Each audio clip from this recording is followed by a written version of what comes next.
Viral বই মানেই ভালো গল্পের বই নয়, এটা কিন্তু আমাকে কেউ একজন কমেন্ট করেছিলেন এবং কথাটা সত্যি।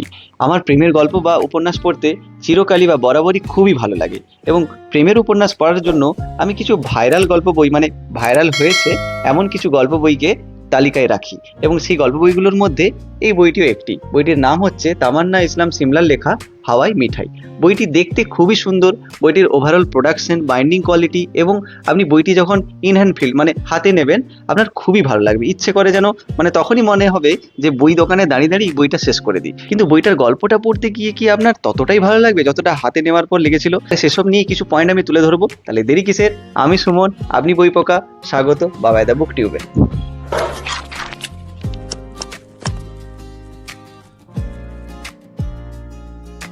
বাড়তি কথা বলবো না, বইটি আপনি যে কোনো বই দোকানে পেয়ে যাবেন, কলেজ স্ট্রিটেও পেয়ে যাবেন। আমি এটি বইমেলাতে মানে আমাদের জেলাতে হওয়া যে বইমেলা সেখানে পেয়েছিলাম, সেখান থেকে আমি সংগ্রহ করেছি। বইটি শরবিন্দু এই প্রকাশনী থেকে প্রকাশিত। অবশ্যই এই প্রকাশনী এখানে আসেনি, আমি একটি র্যান্ডম প্রকাশনী বা র্যান্ডম দোকান থেকে কিনেছি।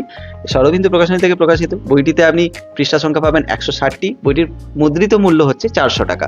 তো সব মিলিয়ে বইটির গল্পটি কি নিয়ে বা গল্পটি পড়ে কি আপনার আলটিমেটলি ভালো লাগবে সেসব নিয়ে কথা বলা যায়। প্রধান দুটি চরিত্র নিয়ে, একটি হচ্ছে তেহরাব যেটি হচ্ছে ছেলেটি এবং আরেকটি হচ্ছে তনয়া যেটি হচ্ছে মেয়েটি।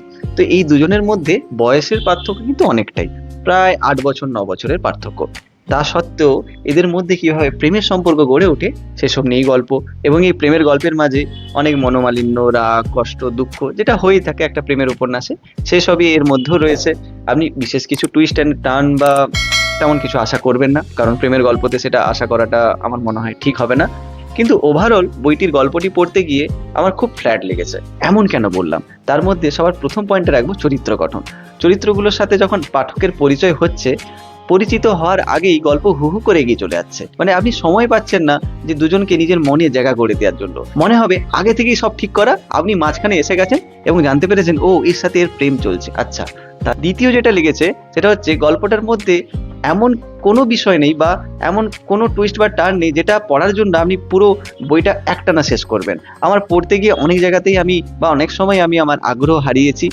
সেটার আরো একটি কারণ হতে পারে লেখনী। অনেক সময় আমরা নিজের মনের কথা লিখতে গেলে কি হয় যে নিজের মনের কথাটাই লিখছি, সামনের জনের ব্যাপারটা বুঝছি না যে সে কিভাবে নেবে কথাটা। এক্ষেত্রেও আমার মনে হচ্ছে পাঠকের কথাটা মাথায় খুব একটা রাখা হয়নি, লেখিকা যেন নিজের কথাটাই বলার জন্য অনেকটা আগ্রহী।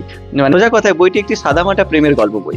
আপনি যদি একটি সাদামাটা মানে ঝামেলাবিহীন একটি প্রেমের গল্প বই পড়ছেন এবং মাস্ট আপনি যদি আগে কোনো প্রেমের গল্প বই না পড়ে থাকেন তাহলে কিন্তু এই বইটি পড়ে দেখতে পারেন।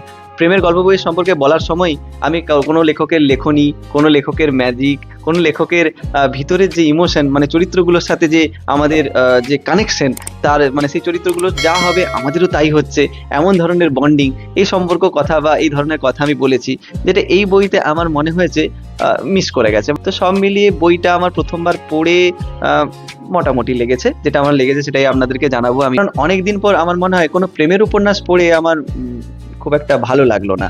তাই আমি জানতে চাই যে আমার কি একারই ভালো লাগেনি, না আপনাদের অনেকেই কথার সাথে সহমত? কমেন্ট করে অবশ্যই জানাবেন। পরবর্তীকালে কোন বইয়ের আপনি রিভিউ চান সেটিও কমেন্টে আমাকে জানিয়ে দিতে ভুলবেন না। তাহলে দেখা হচ্ছে পরের ভিডিওতে, ততদিন ভালো থাকবেন, সুস্থ থাকবেন। নমস্কার।